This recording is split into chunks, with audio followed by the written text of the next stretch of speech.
Эми өлкө аймагында мыйзамсыз жүргөн мигранттар депортацияланат. Бул тууралуу Ички иштер министрлиги билдирип, ушул жылдын 10-июнунан баштап мыйзамсыз жүргөн мигранттарга карата текшерүү күчөтүлө турганын эскертти. Анда белгиленген мөөнөткө чейин мигранттар укук коргоо органдары тарабынан тиешелүү документтерди толуктоого жетишсе болот. Мындан улам өлкөгө окуу же туристтик виза менен келип иштеп жүргөн чет элдик жарандар 10-июнга чейин иш визасын өзгөртүп алса болот.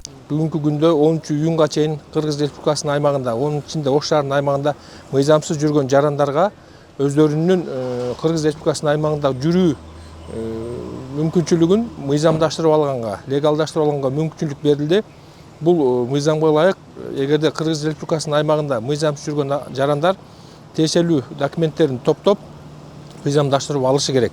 Учурда Ош шаарынын аймагында окуу визасы менен жүргөн 30 өлкөдөн келген 10 миңге жакын чет элдик студент бар. Алардын окуу визаларынын мөөнөтүн көзөмөлдөө жагы окутуучуларга милдеттендирилген. Ал эми студенттерге окуу визасын берүү тартиби 3 этап менен жүрүп, онлайн жана офлайн түрдө ала алышат. Анда баштапкы виза 3 айлык мөөнөткө берилсе, кийин студент 6 айдан 1 жылдык мөөнөткө чейин узартылат. Анын баасы 900 сомдон башталат.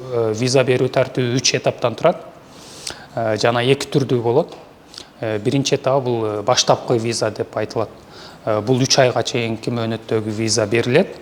Аны кийин кайра 6 айга узартып, 6 айдан кийин 1 жылга чейин узартып алышат. 2 түр дегенибиз бул онлайн жана офлайн түрдө берилүүчү визалар. Бүгүнкү күндө калаада билим алып жаткан чет элдик студенттерге укук коргоо органдары тарабынан алдыда боло турчу рейдтик иш-чара боюнча түшүндүрүү иштери жүргүзүлгөн. Алар уруксат кагаздарын мөөнөтү бүтөөрдө электрондук дарекке билдирүү алышат. Ал себептүү визанын мөөнөтүн узартуу өзү багында болуп жатыптыр. Биз виза алганда Тышкы иштер министрлиги тарабынан атайын түзүлгөн сайттын жардамы менен онлайн түрдө алганбыз. Ал жакка керек болгон баардык маалыматтарды киргизгенбиз. Жада калса визанын акчасын да ал жактан төлөйбүз. Мындан улам 1 ай убакыт аралыгында эч кандай тоскоолдуксуз окуу визасын алабыз. Чет элдик жарандар укуктук абалын жөнгө салуу үчүн ИИМдин жакынкы бөлүмдөрүнө кайрылып, өлкөбүздө кылмыш кылбаганы тууралуу маалымдама алыш керек. Аталган документ менен консулдук департаментке кайрылып, визаларын тууралап алса болот. Рейдтик иш-чаранын жүрүшүндө мыйзамсыз эмгектенип жүргөн чет элдиктер үчүн жергиликтүү иш берүүчүлөргө да чара көрүлөт. Бүгүнкү күндө түшүндүрүү иштери жүрүп жатат. Чет элдик студенттерге дагы, чет өлкөдөн, жакынкы чет өлкөдөн келген жарандарга дагы иштеген жерлерине барып, атайын бизде ыкчам маалыматтар бар.